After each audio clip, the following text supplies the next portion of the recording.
A few reflections about the apostles. If you go to the Gospels, there are 4 of them, as you know, Matthew, Mark, Luke, and John. And in 3 of the Gospels, there are a listing of the names of the 12.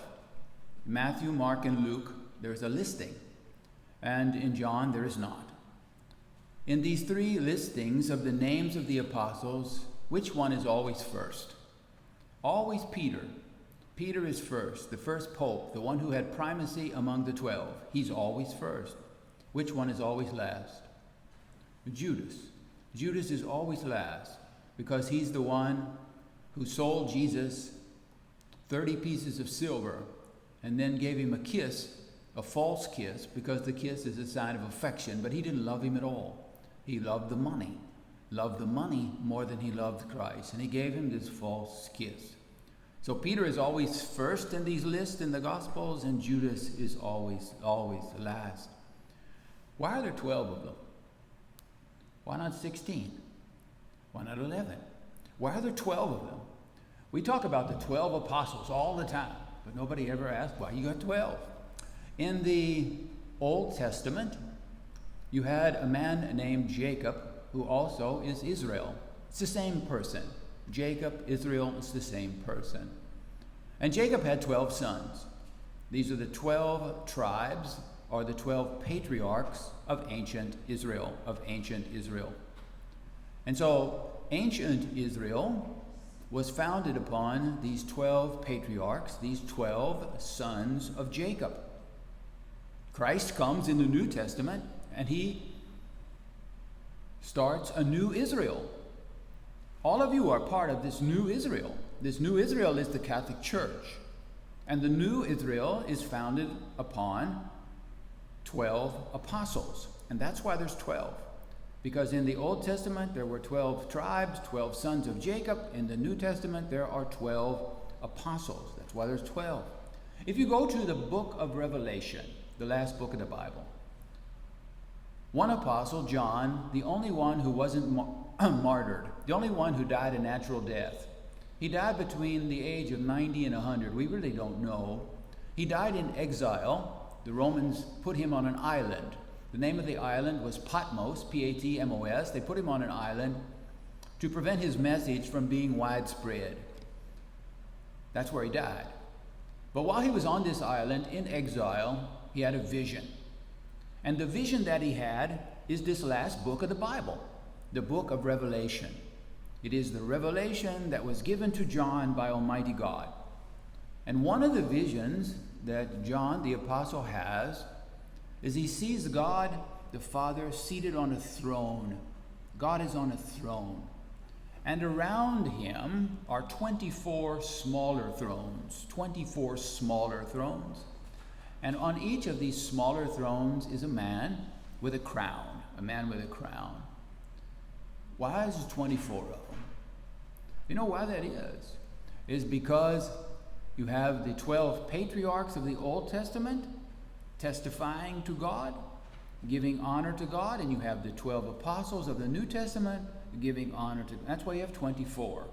So we have the Old and the New Testament both acknowledging Christ as King, acknowledging God as Father, and giving him worship and honor. Jesus called these 12 apostles. He chose them. They didn't choose him. He chose you when you were baptized. He chose you. You didn't choose him. He gave you an extraordinary gift. In a sense, all of us are apostles with a little a. The apostles are apostles, big A, but we're with a little a.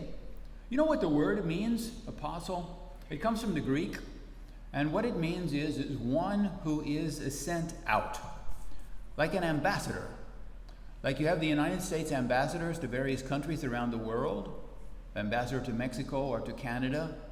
These ambassadors are like apostles, and they're sent by the American president, and they carry the message of the United States, of the American president, to these various countries. All of us are like that. We carry the message of Jesus Christ into the world, your homes, your work, your schools, everywhere you go, you carry his message.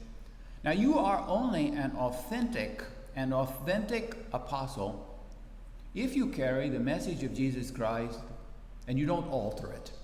For example, what kind of an ambassador to Mexico would a person be if they went to Mexico and told them exactly the opposite of what the American president gave to them? They would be a false ambassador.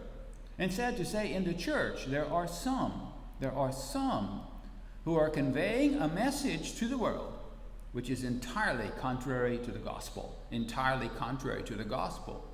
false ambassadors, they're false apostles. But an apostle is one who is sent out like an ambassador or a messenger, and that is the way with the 12 apostles. Now these 12 guys, these 12 apostles, they were not extraordinary at all. They were not wealthy, they were ordinary men, they were sinful, they were not scholars. And Christ chose these ordinary men, and he made of them the foundation of his church. You know, it is extraordinary what God can do with a person if we will only cooperate with his grace. God looks at us and he doesn't see us so much as we are, but he sees what he can make of you, with grace. Look at these apostles. Really, look at them. St. Peter, he was impetuous. Whatever came to his mind came out his mouth. You have Matthew, a tax collector who was a crook.